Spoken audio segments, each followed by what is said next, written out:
Let me begin by asking a few questions, and please raise your hand if your answer is yes. You can even raise both your hands if your answer is a big yes.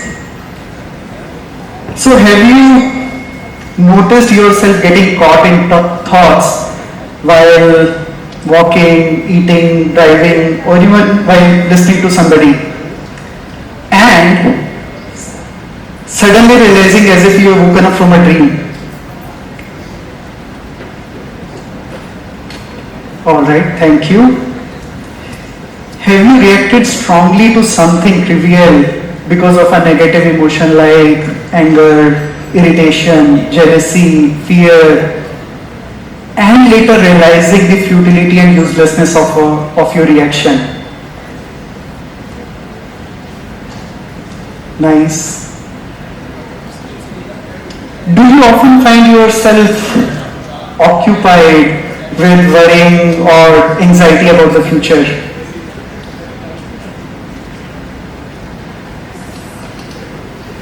Thank you for your responses. I see a lot of hands, and that's why I say you are possessed. But what has possessed you? As per a study by Harvard University, 47% of the time people are lost in their thoughts, thinking about something other than what they are doing. Now just imagine, almost half of our life is lost, entirely lost in thoughts. Now most of these thoughts are about past events or worries or fantasies about the future. These thoughts are repetitive, useless, involuntary, and negative. The same study confirms that mind wandering leads to unhappiness and negativity. Now each negative emotion, each negative thought has a corresponding negative emotion. When we have an angry thought in our mind, we also feel anger in our body. When we have fearful thought, we also feel fear in our body in the form of different sensations. Now, negative thoughts coupled with negative emotions, they keep us trapped in negativity, pain, misery for days, weeks, months, years, decades, and even for our entire lives. They literally possess us. And some of these thoughts possess us so strongly that they become our identity and the only reality. I will share two stories from my life to explain how I was possessed by some of these thoughts. I lost my mother at the age of 8, and I became very unconfident, fearful, and timid. I also developed a resentment towards my dad for marrying again. I also developed a deep sense of being wronged by life, being wronged by God. I unconsciously started enjoying being a victim. I would go to people and would try to convince them how unfortunate I am. I would derive a lot of comfort and also pleasure from being a victim personality. In 2009, when I was around 28 years old, I attended a meditation retreat. And for the first time in my life, I could very clearly see that I enjoy being a victim. And when I could see it, I could drop it. And when I dropped it, I felt a different kind of peace, lightness, and joy. It took me 20 years to recognize this pattern. After I was able to drop it, I became very close to my family. And if I had not seen that pattern so very clearly, I would not have been able to drop it. And I felt so very liberated after putting down the heavy weight that I had been carrying for so many years. By the way, can you raise your hand if you know anybody who derives pleasure being a victim?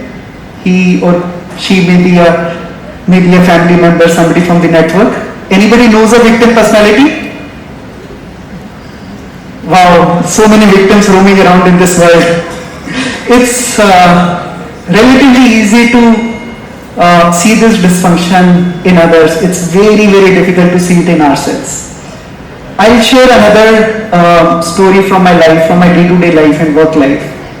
In 2022, we launched a meditation app called Idanim and rolled it out to the employees of To The New, another company that I'm co-founder of. I got an email from a senior member of our HR team a few months after we launched Vedane, and she proposed to onboard a counseling platform. The moment I read that mail, I could feel a surge of anger in my entire body. How can she even propose it? What is the need of another platform when we have Vedane? I could not really help being extremely negative towards her, and this may be relevant to add that she is one of the most hardworking people that I've worked with, certainly more intelligent than I am. This mental drama kept on for around an hour or so. At one point, I saw very clearly the genesis behind my anger, and there was fear beneath it. Fear of Idanim not being successful. If people of To The New are not going to use Idanim, then who will? What if that platform is better than Idanim? And when I could see the reason, it loosened its grip. I gained some senses, I took a deep breath, evaluated the platform, and found it pretty good. Now both the platforms are being used at To The New. So how do you liberate yourself from these deep-rooted thoughts, unconscious patterns, and random triggers? How do you prevent complete identification with your thoughts, turning them into a matter of life and death, your survival, your identity, such as, my idea is the best, no one loves me, I am not as good as you, sorry, I'm a bad actor. So how do you become a master of your life rather than being driven by these tiny waves in your head? Awareness, which is also called mindfulness, liberates us from these unconscious identifications. The awareness of being possessed by these thoughts liberates us from their possession. Our thoughts tend to loosen their grip and become powerless once we become aware of them. Before that, they have immense power, but once we recognize them, they don't have as much power. For 20 years, I was not even aware that I was driving my sense of self and pleasure out of being a victim. But once I recognized it, I could drop it. When I got triggered by that mail from my colleague, it was a state of misery for an hour or so. But I could drop it fairly faster. I could come out of it fairly faster once I acknowledged and recognized anger beneath it. That's the power of mindfulness. But how do you build mindfulness? Meditation is a practice that nurtures and deepens mindfulness and presence within us. Now, meditation has a lot of scientifically proven benefits such as better sleep, higher productivity, lower stress, lower anxiety, boost in productivity, enhanced creativity. The list is really, really long. But at the heart of it, meditation practice expands our awareness, our mindfulness, and we become aware of all the experiences happening in and around us, including our thoughts and emotions. This expansion of mindfulness creates a distance between ourselves and our thoughts.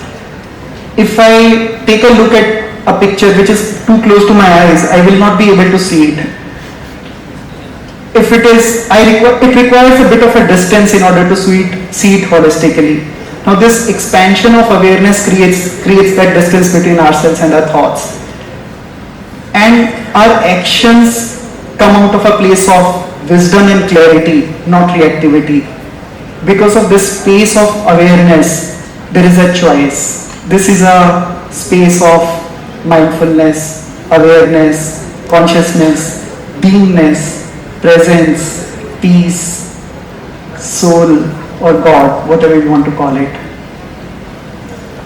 Now, three things happen when your mindfulness deepens with your meditation practice. Number one, you get less lost in your thoughts and less triggered by your emotions. Number two, even if you get lost and get triggered, you come out of it much faster. Number three, most importantly, you get connected to your inner silence and stillness, which is the source of peace, joy, wisdom, fulfillment, everything. I have experienced many moments of liberation, and each moment of freedom has given me more peace. My peace within has deepened. Yet I know as a matter of fact that I'm still occupied with a lot of other thoughts, beliefs, opinions, biases, because I continue to discover them. This is my journey of self-discovery. So if it excites you, I would invite all of you to embark on this amazing journey of self-discovery, peace and joy. At the end, I want to leave you with a few questions to ponder upon, to reflect upon. What would you choose? Peace in the present moment, worry about future, or pain from the past? Do you really want to waste half of your life thinking about your past and future that you don't really have control over? And at last, what are the stories that you have been telling to yourself for years and decades that might be the portal to your liberation? Alright, so we have spoken enough about mindfulness.